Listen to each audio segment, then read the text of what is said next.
So, hi everyone. Thank you for coming to this RGB talk. Just don't hesitate to, scream or make some noise in the back if I'm not speaking loud enough. I'm gonna try to read my notes as well as handling the slides over there. So I'm gonna have two presentations at once and trying to keep them synced up. So welcome. Thank you for coming to see this RGB green talk on what I call invisible walk, or what it takes to make a AAA video game. So first off, who am I to speak about this? Well, my name is Alexandre Serex. I'm a he-him kind of guy. And I spent 5 years at Quantic Dream as a motion capture pipeline developer. So working on the tools and processes to develop animation using motion capture data. This week has been my last week at Quantic Dream because I quit to start freelancing to work on tooling and DevOps and that kind of stuff. So if you're interested in that kind of thing, you can call me. That's about it. So what do I mean when I'm talking about invisible walk? Well, invisible walk in a larger space, it's about mostly about the invisible walk, mostly done by women. In the household and that kind of stuff. It's a really important subject that I'm not qualified to talk about. So this is not going to be the subject of this talk in this context. It's not either going to be about my ab workout. I know my abs don't show. I'm working on it, but it's please don't mention it again. So no, what I mean when I'm talking about invisible walk is I'm talking about the pipeline, and I don't mean a gas pipeline, I'm talking about a production pipeline. So I'm talking about the software tools, the automation scripts, I'm talking about production tracking, I'm talking about every matter of plumbing that goes into a production to transfer and or move data around to make the game.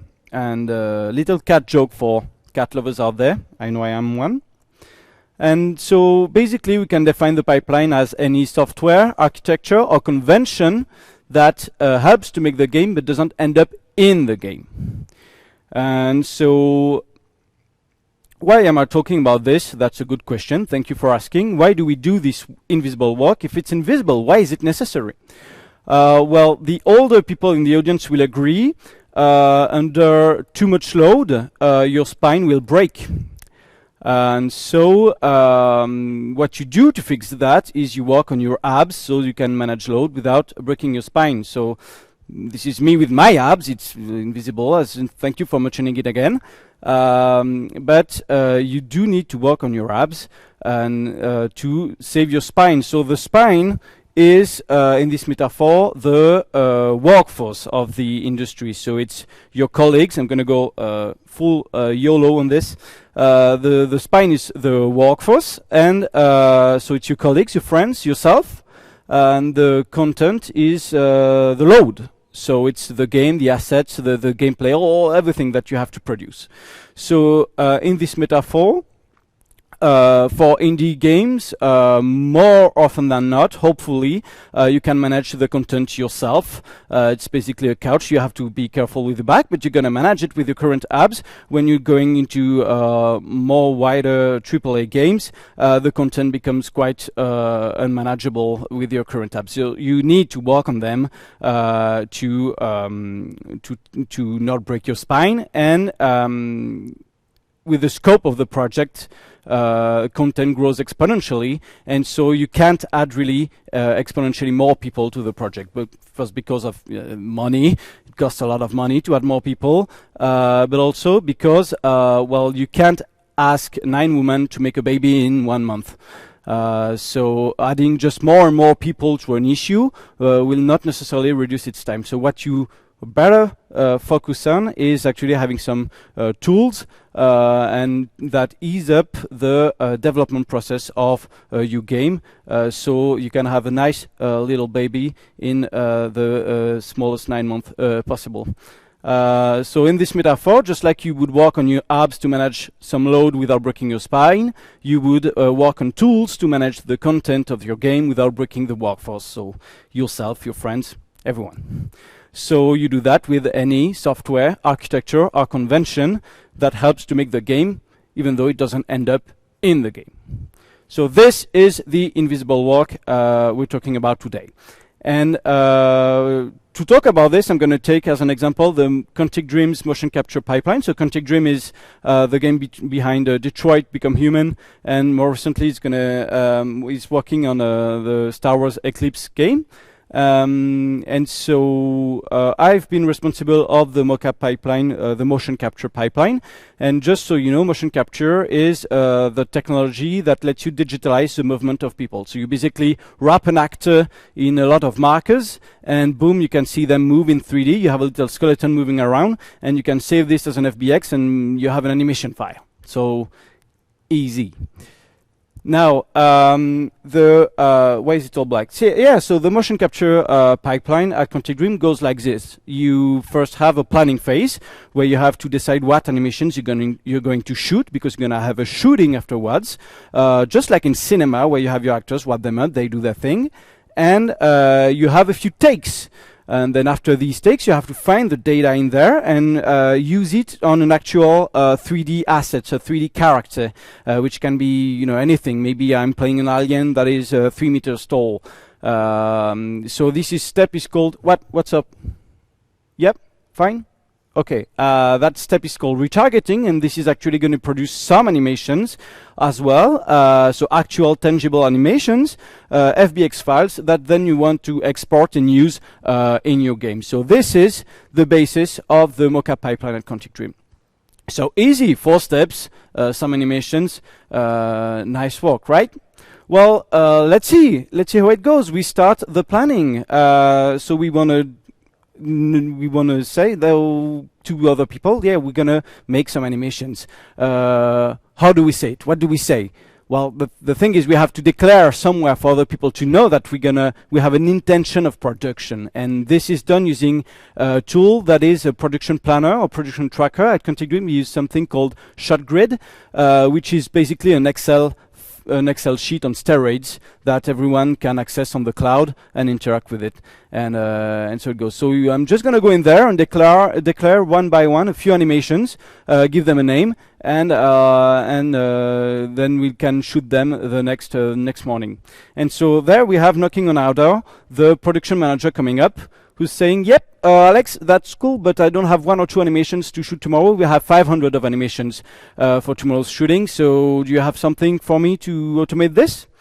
And it's a valid question, because 500 names is a lot of names, especially when your nomenclature, your naming convention for your animations looks somewhat like this.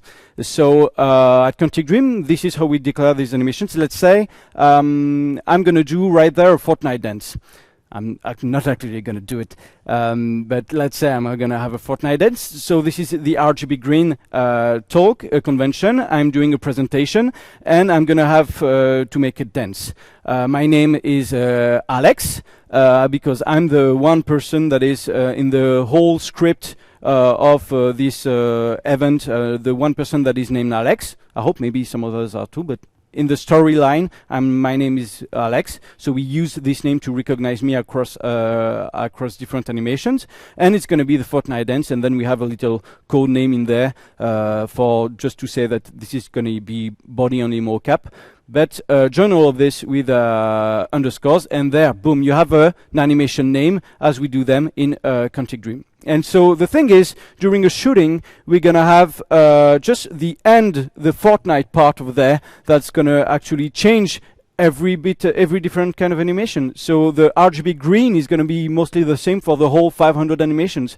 The press mostly, hopefully the same as well. So it so happens that creating 500 names that barely change from one another is better done in Excel than it's done in a ShotGrid, unfortunately. And so the production manager actually asked me for a way to define all of these little particles of the animation name in Excel and have them come up in ShotGrid and stay consistent with the animation names.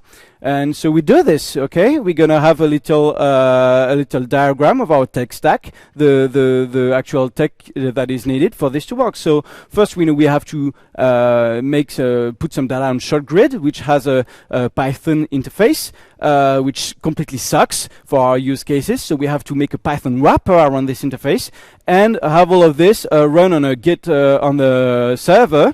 that is the recommended way for from the ShotGrid team. They're saying, from their GitHub repository, just use this little piece of code that's going to poll ShotGrid's servers to make sure that everything is running smoothly. So few Python wrappers running on a server, and that's okay for this planning part. So not a lot of tech already. Now we get to the shooting part. So we have to produce a few takes. And now the mockup manager comes to me and say, yep, so you know we planned DiCaprio for this role, but it's actually going to be Margot Robbie playing the role, and changed at the last minute. And so since it's an information we need to have to know what character, what actor played which character, and since it got changed last minute, then we need to be able to track it on the shoot, on the day of the shoot. What's up? Oh, nice. I didn't touch anything. All right. It's all right. So basically just meaningless text. It's all right. So it can change at the last minute. So what are we going to do? Well, I can, since using ShotGrid on the day of the shoot can be quite cumbersome, I can do some changes, so a Qt interface, basically a Qt application. Even though I hate this framework, I'm going to do Qt. Qt application to interface you with ShotGrid, so you can modify at the last minute the names of the actors and everything, and it's going to be fine. So to my Python interface and application, just adding the Qt, adding some stuff to ShotGrid, and that's about it. Great, thank you, Elias. So now we get to the retargeting part, right? So we have to actually produce animations, because there the only thing we have is the animation of the skeleton of the actor of Margot Robbie, which is not actually what we want in game. What we need is this is black magic now.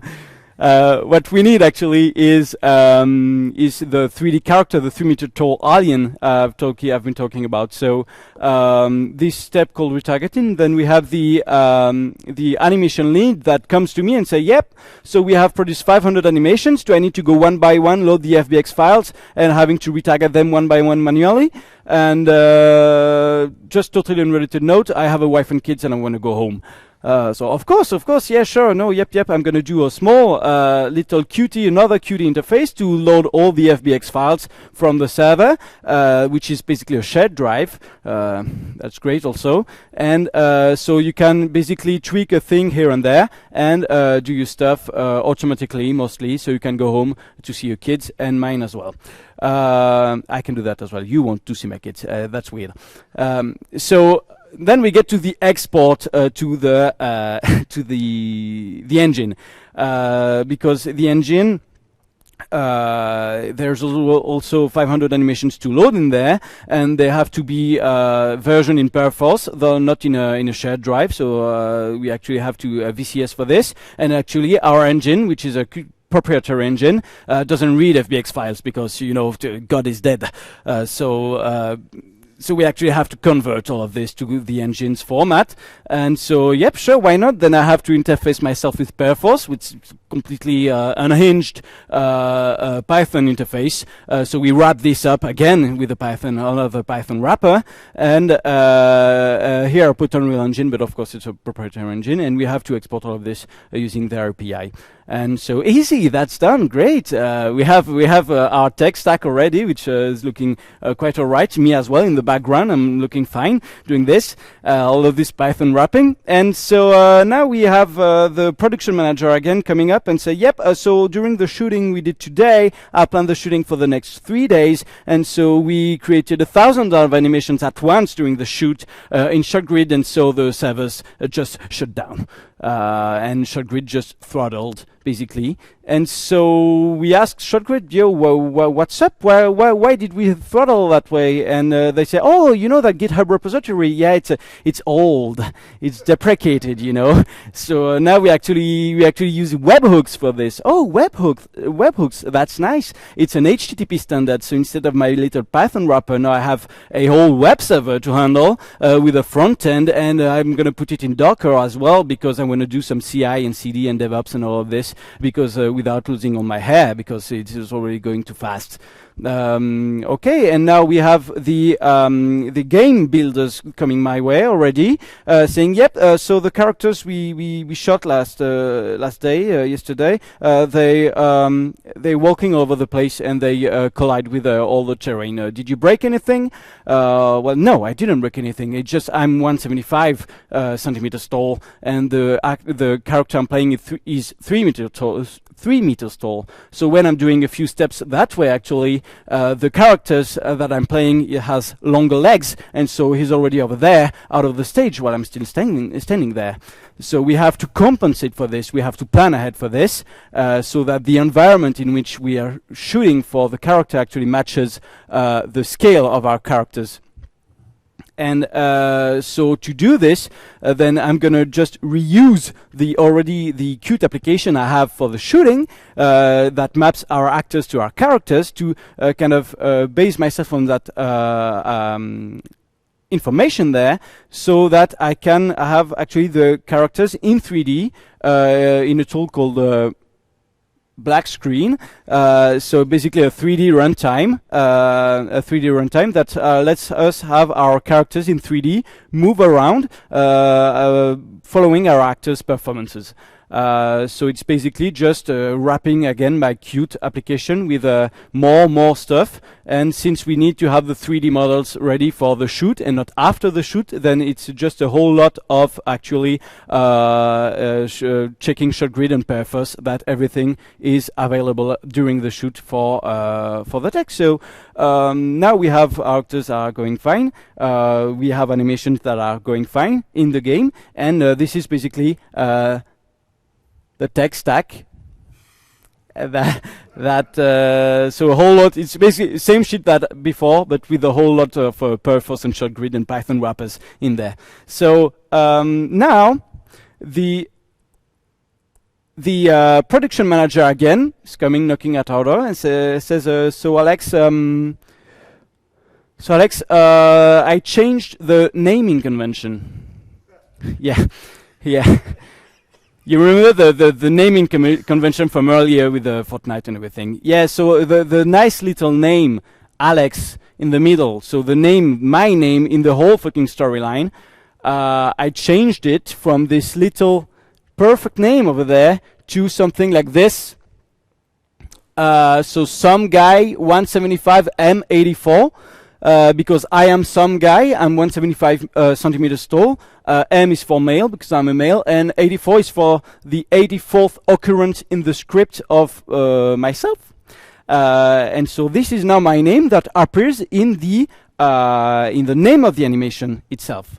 And the guy just actually, I'm saying this like he came to me and saying, "Yo, I made this change." He didn't actually. He thought it would not impact anyone else on the team, and he was really wrong. I'll tell you why. So here on this graph there, I'm talking. We can see we have animation 3 times there, but they're not the same data. Because at the beginning over there, in the planning phase, we haven't shot anything yet. So the animation, as we saw, is just a name in shot grid in the production tracking stuff. Afterwards, in retargeting, this is an FBX file somewhere. Oh, I'm losing my mic. Okay, great. I'm not going to move my head. So this is now an FBX file at the on a shared drive somewhere, and in the end, in the export there, it's actually UID based file that is not FBX anymore. That is compiled to a specific format for the engine. So actually, when I say we have an animation somewhere in there, what do I mean when someone say I have an issue with the animation of some guy 175 M84? What do I know? What is he talking about? How do I know what I'm working with in the different contexts of the pipeline? What we need actually is what we call description. So it's an interoperable way, very hard to say in English, interoperable way of identifying our assets throughout the pipeline. And the thing is, for animations, this used to be, oh, nice animation, this used to be the name, this, but now this name is gone for something with this kind of stuff in there. And when we're going to shoot for the next takes, the next few takes, we're going to have an 85 and an 86 afterwards. And so when someone is coming my way to say, yeah, so in the engine, we actually changed because it better fit the framing. We changed from a 175 character to 185 character. Then this means that the name of the animation doesn't match what it contains. And so we have a mismatch, and we gotta fix that. So they fix it and they rename the animation. But if they rename the animation, basically they created a new one. Because and so now in the other part, in the other context of the pipeline, then we need to accommodate for this. So this means during the planning in ShotGrid, we need to create a new animation with a new name. So we need to create one ex nihilo, basically. And then at the retargeting stage, the mocap FBX files, we have to duplicate them and to replace the name correctly. So they have the 185 instead of the 175. The data is the same. The data is the same. It's all the same data, but the name has changed. And so the description we need has changed. And so we need to compensate for this by actually having some data somewhere that matches that description. But that's not it. As I said, we're going from this to this, and then next take it's going to be this and this. And this means that during the shoot, instead of saying Margot Robbie is going to play Alex for 500 animations, we have to say Margot Robbie is going to be playing some guy 175 and 84, then 85, then 86, and so on and so forth for 500 animations. And you don't want to go in a UI framework I made to select among 500 names the one that ends in 84. You don't want to do that. So we actually have to automate this. So I'm going to my Qt framework again to say, yo, instead of having to enter manually the name, I have to pull it from the ShotGrid, to pull it from production tracking. So now I have to manage the fact that some data, I hope, is somewhere on the production tracking software with metadata that may or may not exist, and I have to make this match with the 3D software in real time on a shoot using an Autodesk software, because Motion Builder is Autodesk, and Autodesk is a big of a pain. So this made shooting a lot more complex and a lot more error prone. And so this tiny little change actually impacted the whole fucking pipeline. So you might say, Alex, why can't just everyone go and look into ShotGrid? Why do we have to rely on the name? And you'd be right to say that. Why do we rely on a fucking name? Well, we have ShotGrid, right? We can fit a whole bunch of metadata in it. We just give it a name. We give it a UID, because this is already what we've been using in the runtime in the engine. And we just have to have a link to the shared drive with the mockup file there. And boom, we have our description ready to go everywhere. And we can change the name and the size of the characters. Everybody's going to be in sync. And you'd be right. You'd be right. There are good reasons not to depend on Autodesk proprietary software again for the whole pipeline. I'm not going to go into that, because even if we could fix all the issues there is with such a solution, there's another one, a much bigger one, that's going to make that this solution is never to be implemented. This has to do with who I'm working with. I was in the Maya team. So basically a tooling team for the Maya software ecosystem and everything Autodesk related. So actually, since ShotGrid is Autodesk, I was in charge of ShotGrid. Now, the team in charge of the engine is the tools team, if it may appear. So the tools team is in charge of the engine. And so the issue we had originally is a renaming of the animation in engine. But the solution for this problem is in ShotGrid, and this is a big issue, because two different teams have the ownership of two different softwares, and so this can lead to a lot of issues. This is because of something that is known as Conway's law, and here it is cited by yet another software consultant called Alan Holub. and the quote goes like this: the structure of the organization you work in mirrors the structure of the software that you create. This means, in our case, that the tools team would need to rely on a tool that we are in charge of for the solution of the description. And this is a huge pain, because between the teams there is a management and communication wall. The Maya team has its own roadmap and its own priorities, and has to take care of the animation team and everything. And the tools team don't have just the engine they're in charge of. They have a whole lot of other tools that we use inside that they are in charge of, and they have a huge blockers. And sometimes when you get to work with someone on another team, they're going to say, yeah, but I can't work with you right now because I'm on something else. And so you're going to do something else instead, and then you have to wait for you to be in sync together again. And so you have to be into meetings to sync again. If the two leads of the two different teams have a disagreement, they have to refer to the CTO, which doesn't know anything about our struggles yet, and we have to learn from what we're saying and to make a decision between the two of the leads. And so this can be really pain to walk through. And actually, this can lead sometimes to having two teams having the same issue, but actually coding their own tools, doing the same thing on their side without talking to each other. So this happened with the asset browser. So we needed an asset browser for our assets, of course. And so we at Maya developed our own for our file-based system, and the tools team developed their own for the UID-based file system. And so we couldn't actually collaborate quite so easily, that it was actually easier for each and everyone to do their own tool, even though it's basically the same thing. You'd think it's actually the same thing, but it's actually the same assets, but in different contexts that are shown there. And when we try to collaborate on a tool, this has actually happened using for a tool called the database, which is actually a way that we use to find and filter our assets. Let's say I want the animation, every animation of a 175 tall dude, then I can ask and get the database and get a result in milliseconds.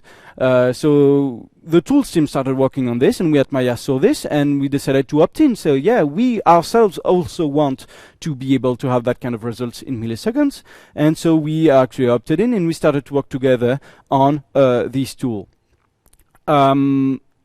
So we had to go through that communication and management wall, and we chose to do this with a kind of a client dev relationship. So we would ask them for features using some specifications, and they would actually develop a Python API for this.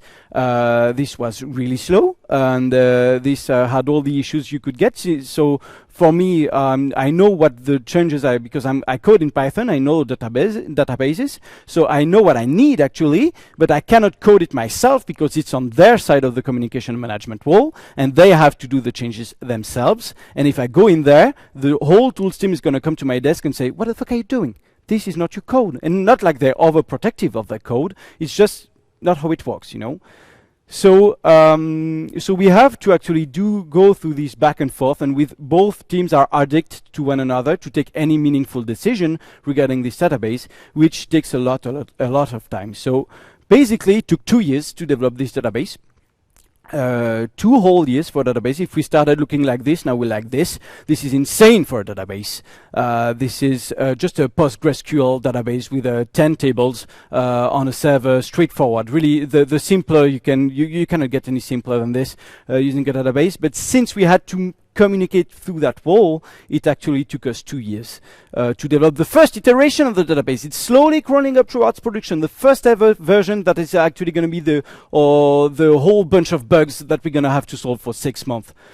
This is the first version of the database.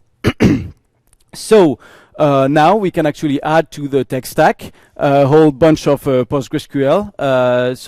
But I can confidently say that with a bit of UI programming in Qt, some full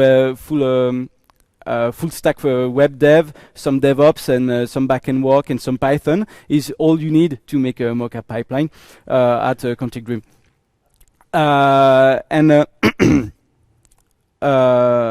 What do I mean? Yeah. So how do we counteract this how do we counteract this issue? Well, what we could say, following Conway's law again, is actually to change the structure of the teams to actually fit the issues at hand. So instead of having a Maya team and a tools team, you could have a database team with members of both teams that kind of, have for 3 months straight start working on this database and cannot be interrupted until, well, all people go back to their own teams when the dev is done. And then each of these teams can actually do the maintenance over there.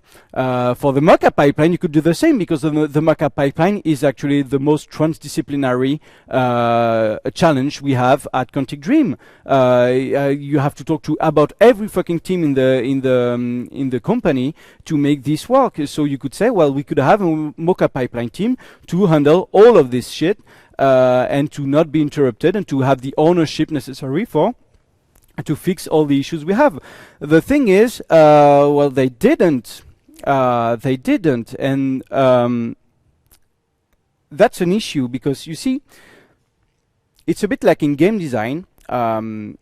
You would want your systems to be as deep as you want them to, as complex as you want them to be deep, as dedicated as you want them to be deep.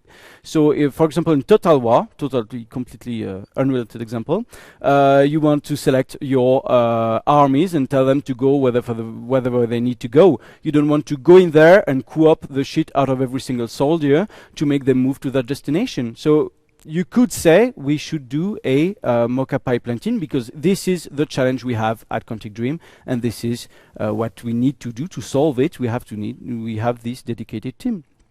They didn't do that, and so all of these steps, we actually have really good tooling specifically for each of these steps for the whole necessary tools across the pipeline. We don't have actually anything that is working as expected.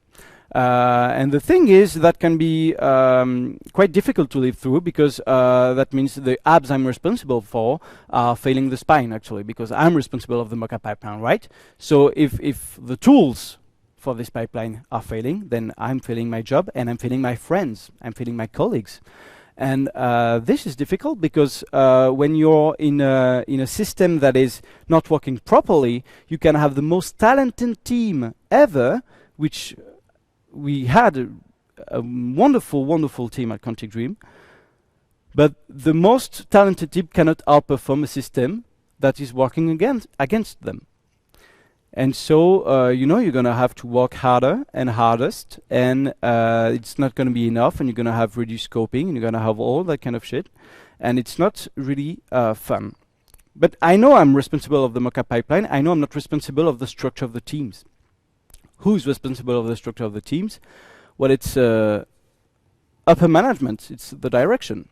And the direction didn't actually take any step in structuring their teams according to the challenges. And so it is part of the work to do this. It's not easy work to challenge a team that can, change to do. Suddenly you have a new team that has to pop up for 3 months, and you have to manage this, and you have to roadmap this, and where are we going to be in 5 years? Well, I don't fucking know. I don't know the structure of the teams is going to be in the next 3 months. What would I know in 5 years? It is difficult, but if you don't do this, it's going to trickle down towards the actual workers that are going to be in the end overworked. And this is quite funny when such a CEO would come to you in a company-wide meeting and say, well, I'm not going to change anything though, you could work harder. Well, no, fuck off, I'm out. And so this was my last day at Quantic Dream yesterday. Left because of all these issues, and I hope with this story I could give you a kind of idea of the actual work that goes behind doing the job for a AAA game, and an idea of all the software architecture and convention needed. Even though it doesn't end up in the game, it can be considered some invisible work. Thank you.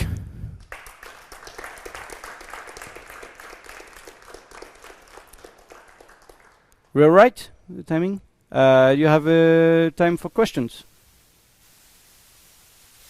Sure. So so I suppose we hear me. Thank you for your talk. It was really interesting. I have a question about the new nomenclature of the name. Yeah. If people name it that way, it's because they probably need this information. Yeah. Do you add this information in your probably new nomenclature of the animation, or it's in purpose, or do you think it's a good idea to add this information in the new nomenclature? So, if I understand correctly, the question is, was this change of the nomenclature necessary for some people in the team? Yes. Yeah. And do you adapt your tools to it? Yeah. So adapting the tools, definitely you have to do that.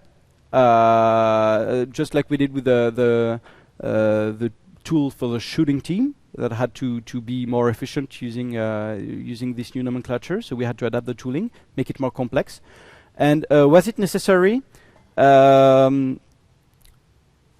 the person that made that decision tried to explain this for 2 years why this was necessary and never could quite understand it.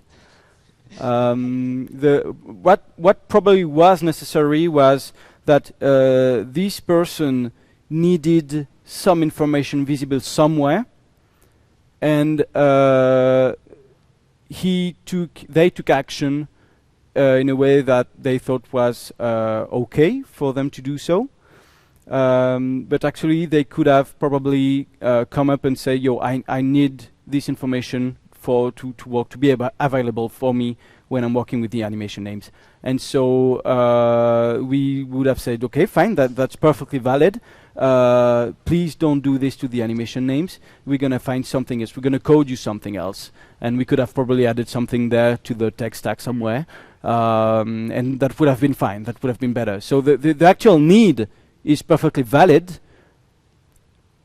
The steps taken to do so probably was, difficult to walk through. Does that answer your question? Yes, exactly. Yeah. Great. That was. Do I have time for another question? If there are any other questions?